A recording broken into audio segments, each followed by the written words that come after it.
Bonjour à tous, contente de vous revoir. Donc aujourd'hui, c'est la journée internationale des droits de la femme. Et pour cette occasion, nous recevons la responsable du groupe des femmes de l'Église Source Vivante, la servante Patricia Bandier. Connaissez-vous Jésus? Connaissez-vous Jésus?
Nous avons besoin aujourd'hui d'avoir des enseignements. Nous avons besoin de mieux connaître Christ pour mieux vivre la vie chrétienne. Alors je t'invite, abonne-toi à Source Vivante TV. Viens avec nous.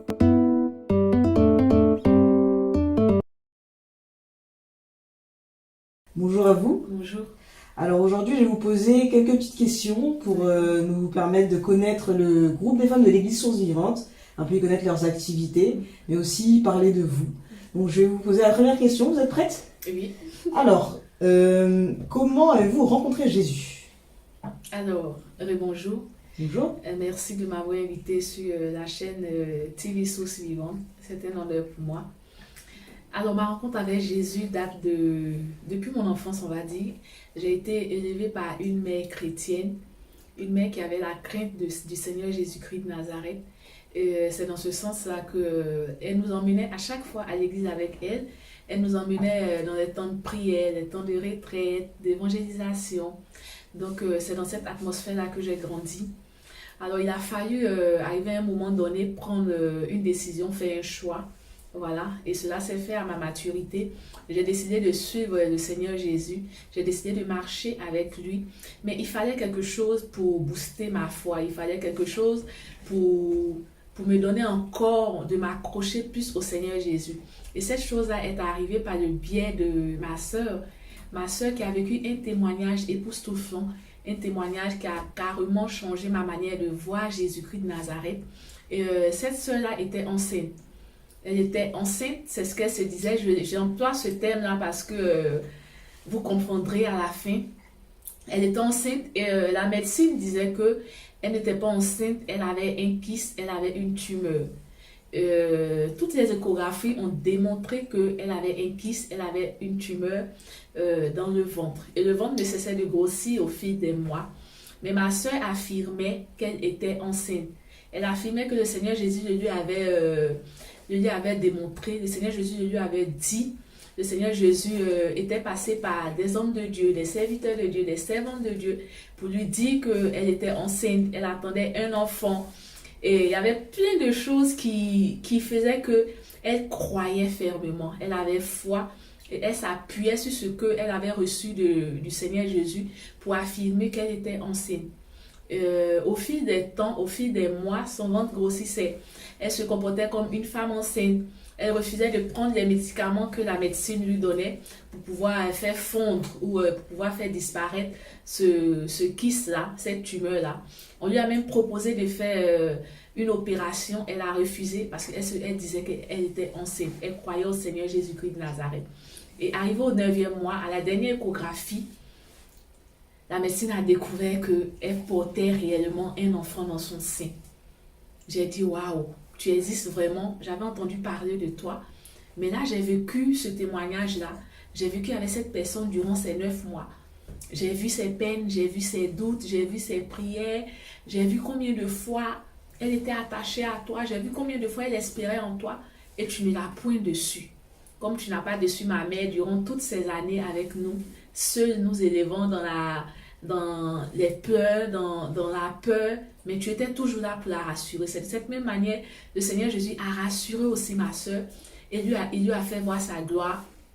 Donc j'ai dit, waouh, mes oreilles avaient entendu parler de toi, mes yeux t'ont vu aujourd'hui. Je décide de m'accrocher à toi. Je décide de marcher avec toi. Je ne te lâcherai plus jamais. Ça a été le début de cette belle aventure avec le Seigneur Jésus. Et ça fait plusieurs années, il ne m'a point déçu. Il est toujours resté fidèle. Voilà. Et je suis toujours avec ce Dieu-là, je le sais. C'est un plaisir pour moi, c'est un honneur pour moi d'être à son service. Gloire à Dieu. C'est Amen. vraiment un témoignage vraiment puissant. En tout cas. Alors maintenant, je vais vous demander, vous êtes aujourd'hui la responsable du groupe des femmes de l'Église Source Vivante. Oui. Et nous aimerions savoir quel est le rôle, quelles sont les responsabilités que vous avez dans ce groupe. Alors, il faut dire, premièrement, je représente les femmes au conseil de l'Église, voilà, au conseil pastoral. Je préside les réunions, je convoque les réunions, je m'assure du bon déroulement de tous les départements, puisque nous avons des sous-départements aussi au sein des femmes. Je travaille en étroite collaboration avec le bureau qui a été mis en place, le bureau des femmes. Et je m'assure que toutes ces femmes-là qui sont sous ma houlette, toutes ces femmes-là vont dans la vision de l'œuvre, dans la vision du Seigneur Jésus-Christ de Nazareth qui est restauré, les âmes réconciliées, les familles réconciliées, les femmes, les hommes, les enfants avec le Seigneur Jésus-Christ de Nazareth. Amen. Amen. Vous nous parlez de bureaux. Qu'est-ce que le bureau? Un bureau, c'est un groupe de femmes, c'est un petit nombre de femmes choisies pour travailler avec la présidente que je suis, qui ont des missions à accomplir, qui ont des charges à accomplir. Et ces personnes-là le mènent bien. Elles sont chargées de diriger certains départements, sous-départements. Voilà. C'est dans ce sens-là que nous avons notre bureau aussi au sein des femmes. D'accord. Et vous pouvez nous donner quelques exemples de ces sous-départements? Il faut dire d'abord que le bureau est composé de la présidente que je suis, la responsable première. Ensuite, la vice-présidente qui est la servante, l'évangéliste Estelle Kosonou. Ensuite, la trésorière qui est la prophétesse Angèle Zokouri. Et la secrétaire, nous avons 2 secrétaires. Il y a Madame Fallon Prou et Madame Christelle Kofi. Ensuite, nous avons les sous-départements qui sont les départements du social. Voilà, nous avons un groupe de social pour justement aider toutes ces femmes-là qui sont dans le besoin. Voilà, et ce département de social est dirigé par la servante Madame Alomo Flore. Ensuite, nous avons un département d'intercession et d'accueil des nouvelles âmes. Ce département est dirigé par 2 personnes, 2 femmes et une servante de Dieu, en l'occurrence Madame Fallon Brou et Madame Lucienne Deonga.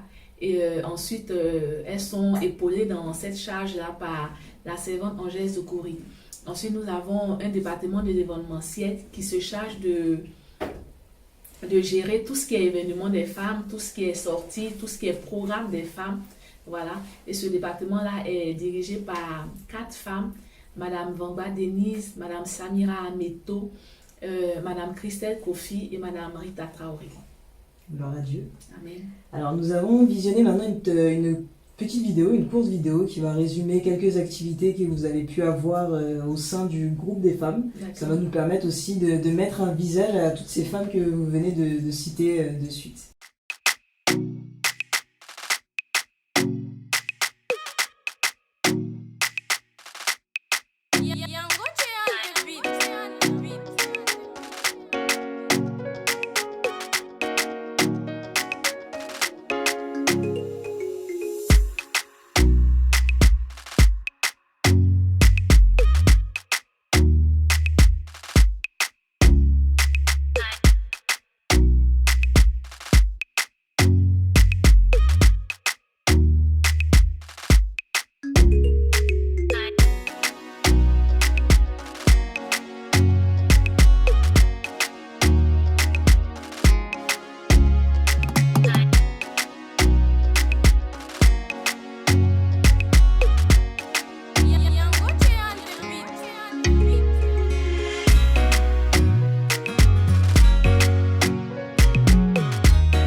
dire sur ces 2 vidéos que nous venons de visionner?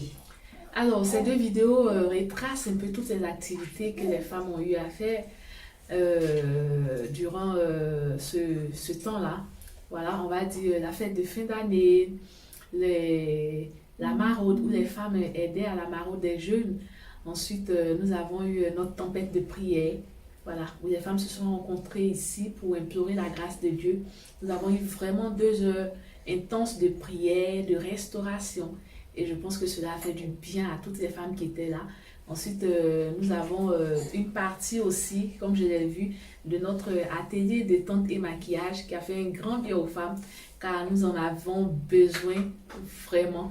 Nous avons besoin de prendre soin de nous pouponner après toutes ces activités que nous avons eues. Du coup, avez-vous d'autres programmes à venir? Oui, nous avons des programmes à venir pour cette année 2021, justement. Nous avons commencé en janvier avec notre atelier. Ensuite, nous avons eu notre tempête de prière en février. Hier, nous avons eu notre journée internationale des droits de la femme. Voilà, qui était un moment où les femmes étaient à l'honneur, où les femmes étaient à la direction, à l'église, les femmes étaient à l'intercession, les femmes étaient à l'accueil, les femmes étaient à la prédication.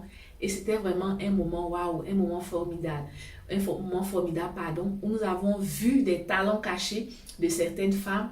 Ces femmes se sont investies. Je profite de votre antenne pour dire grand merci à toutes ces femmes-là qui étaient présentes, toutes ces femmes-là qui étaient à la brèche pour ce moment, pour que ce moment soit vraiment formidable.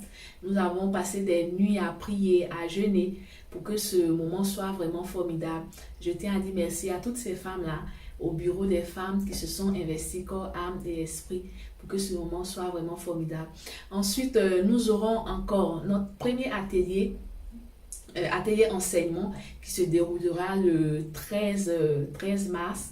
Voilà, ici au sein de l'église Source Vivante de Torcy, de 9h à 16h. Ensuite, nous aurons encore une deuxième tempête de prière. Ensuite, nous aurons encore un autre atelier, mais cette fois, ce sera un atelier cuisine et couture.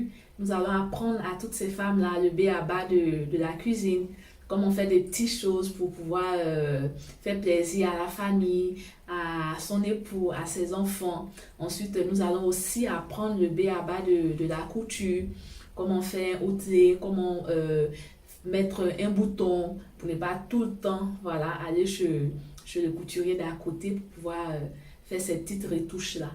Ensuite, nous aurons un autre atelier encore, un autre atelier enseignement. Voilà. Et je tenais à préciser que pour cet atelier du 13, le thème c'est la femme et l'entrepreneuriat. La femme et l'entrepreneuriat. Nous voulons que toutes les femmes de Source Vivante, toutes les femmes chrétiennes apprennent vraiment à se prendre en charge, qu'elles n'attendent pas toujours que l'époux leur donne, mais qu'elles puissent aussi, elles aussi, apporter à la maison. C'est pas seulement travailler dans les bureaux qui est un travail. Nous pouvons entreprendre et de ces entreprises-là peuvent sortir vraiment de grandes choses. Donc nous allons apprendre à ces femmes-là les petits secrets de l'entrepreneuriat et comment s'y prendre pour pouvoir vraiment être une femme autonome, une femme vraiment libre, une femme vraiment épanouie dans son foyer. Alors super, si vous avez plein de beaux programmes. Et en quoi toutes ces activités interviennent dans la maturité de l'Église? Alors, je dirais que déjà une Église mature, c'est une Église qui est réveillée spirituellement, une Église qui prie, une Église qui est assis, qui a une base, qui est le Seigneur Jésus-Christ de Nazareth. Voilà, une église qui compte sur le Seigneur Jésus-Christ de Nazareth. Et je pense que l'église Source Vivante est assise sur le Seigneur Jésus. L'église Source Vivante, la base de l'église Source Vivante, c'est le Seigneur Jésus-Christ de Nazareth que nous enseignons ici. Alors, toutes les activités que nous faisons, partent de cette base-là. Voilà, nous tirons nos ressources du Seigneur Jésus-Christ de Nazareth. Du coup, toutes ces activités emmènent ces femmes-là, emmènent l'Église à être à être mature, si je peux le dire ainsi. Parce que nous apprenons à ces femmes-là pendant tous nos moments tous nos programmes, nous apprenons à ces femmes-là comment prier, nous apprenons à ces femmes-là comment méditer, nous apprenons à ces femmes-là comment s'approcher du Seigneur Jésus-Christ de Nazareth. Nous apprenons à ces femmes-là à marcher avec le Seigneur Jésus-Christ de Nazareth. Voilà. Nous n'allons pas en dehors du cadre de ce que la Bible enseigne. Nous n'allons pas en dehors du cadre de ce que le Seigneur Jésus-Christ de Nazareth lui-même préconise aux femmes. Alors nous apprenons à ces femmes-là l'obéissance. Nous apprenons à ces femmes-là à être des femmes vertueuses, à être des femmes soumises, à être des femmes vraiment qui marchent dans la ligne directive du Seigneur Jésus-Christ de Nazareth. Alors nous croyons et nous pensons, à vous de nous le dire, que tous ces programmes-là vraiment contribuent à la maturité de l'Église de Jésus-Christ de Nazareth. Voilà, puisque nous allons dans la vision de l'Église qui est la restauration, nous allons dans la vision de l'Église qui est la réconciliation avec les familles, avec soi-même, avec toute personne qui vit avec nous. Voilà. Gloire à Dieu. Alors, qu'est-ce que vous pourriez dire à toutes ces femmes qui aimeraient rejoindre ce groupe, à toutes les femmes qui aimeraient vraiment faire partie du groupe des femmes de l'Église Source Vivante? Alors, à toutes ces femmes-là, j'aimerais leur dire que les portes de l'Église Source Vivante sont ouvertes.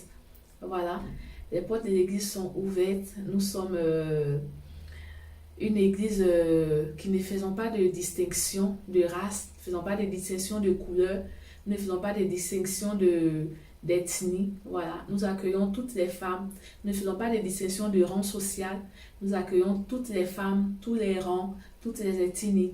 Nos portes sont ouvertes. Vous avez besoin d'une oreille, vous avez besoin de quelqu'un à qui parler, vous avez besoin d'un soutien, vous avez besoin de prière, vous avez besoin de réconfort. L'Église Source Vivante est là pour vous. Les femmes de l'Église Source Vivante sont là pour vous. Vous avez besoin qu'on vous écoute, qu'on vous accompagne. Vous avez besoin qu'on vous apprenne certaines choses. Vous ne savez pas prier. Vous avez besoin qu'on on vous montre la voie du Seigneur Jésus-Christ de Nazareth. L'Église Source Vivante est ouverte pour cela. N'hésitez pas. Si vous voyez cette vidéo, n'hésitez pas à venir vers vous. Nos bras seront toujours ouverts, nos cœurs seront toujours là, débordant d'amour pour vous accueillir. Ne dites pas parce que je n'ai pas, ne dites pas parce que je suis habillée d'une telle manière, ne dites pas parce que je n'ai rien à apporter. Si vous avez quelque chose à apporter, vous avez quelque chose à apporter pour que cette œuvre-là puisse grandir, pour que le Seigneur Jésus puisse être connu partout dans le monde. Alors nous vous attendons, femmes, car il est temps que les femmes se lèvent. Il est temps que les femmes se mettent à la brèche. Il est temps que les femmes intercèdent. Il est temps que les femmes disent un mot pour que ce monde change. Alors nous vous attendons. Toutes les femmes qui ont à cœur de faire l'œuvre de Dieu, toutes ces femmes-là qui ont à cœur de bâtir pour le Seigneur Jésus-Christ de Nazareth, nous vous attendons à l'Église Source Vivante. Venez et que nous puissions vraiment marcher ensemble. Venez et que nous puissions vraiment mener à bien ce combat-là. Venez et que nous puissions vraiment gagner ce monde, impacter ce monde avec le Seigneur Jésus-Christ de Nazareth. N'oubliez pas, avec Jésus, on gagne ou on gagne. Que Dieu vous bénisse. Amen. Avez-vous quelque chose, un petit mot de fin à nous dire? Mon mot de fin serait merci. Merci à la chaîne Source Vivante TV de nous avoir invités sur le plateau télé. Merci au corps pastoral de l'Église Source Vivante. Merci au département des femmes. Je tiens un chapeau au bureau des femmes. Ces femmes merveilleuses, ces femmes dynamiques, ces femmes qui sont à la brèche, qui accomplissent vraiment un grand travail pour que l'œuvre de Dieu puisse aller de l'avant. Merci à toutes ces personnes-là qui se donnent corps, âme et esprit pour que l'Église Source Vivante, pour que la vision du Seigneur Jésus-Christ de Nazareth puisse vraiment être connue, être su par tous. Je prie que Dieu vous bénisse. Merci pour tout ce que vous faites. Merci d'être toujours là pour le Seigneur Jésus-Christ de Nazareth. Que Dieu vous bénisse. Avez-vous un petit mot de fin? Oui, mon mot de fin serait merci. Merci à la chaîne Source Vivante TV de nous avoir invités sur le plateau télé. Merci au corps pastoral de Source Vivante avec à sa tête notre prophète Archange Joukoury. Merci pour tout ce que vous faites, voilà, pour les femmes, pour que nous puissions travailler dans un bon cadre, pour que nous puissions travailler vraiment en ayant la paix au cœur. Merci à toutes ces femmes-là, toutes ces femmes dynamiques. Je vous tire mon chapeau. Merci d'être toujours là. Merci d'être là, toujours présent. Merci de répondre toujours présent lorsque nous vous sollicitons. Merci au bureau des femmes. Merci. Merci pour tout ce que vous faites. Alors, je tiens à dire encore que nous sommes vraiment des femmes qui travaillons pour l'œuvre de Dieu. Si tu regardes cette vidéo, si tu as envie de faire partie de ce groupe des femmes-là, notre porte est ouverte. Voilà, nos contacts vous seront donnés à la fin de cette vidéo. Merci pour tout ce que toute l'église Source Vivante, merci aux hommes, merci aux enfants, merci à tous les départements. Vraiment, nous prions que Dieu puisse nous donner d'accomplir sa volonté sur terre. Que Dieu nous bénisse et on se dit à bientôt. Merci en tout cas à vous d'avoir passé ce moment avec nous. Merci d'avoir répondu présente à cette invitation. C'est moi. Merci à vous d'avoir une fois de plus suivi ce programme. N'hésitez pas à vous abonner massivement à la chaîne YouTube Source Plus Loin Vivante, mais aussi de nous suivre sur nos différents réseaux sociaux, Facebook ou Instagram.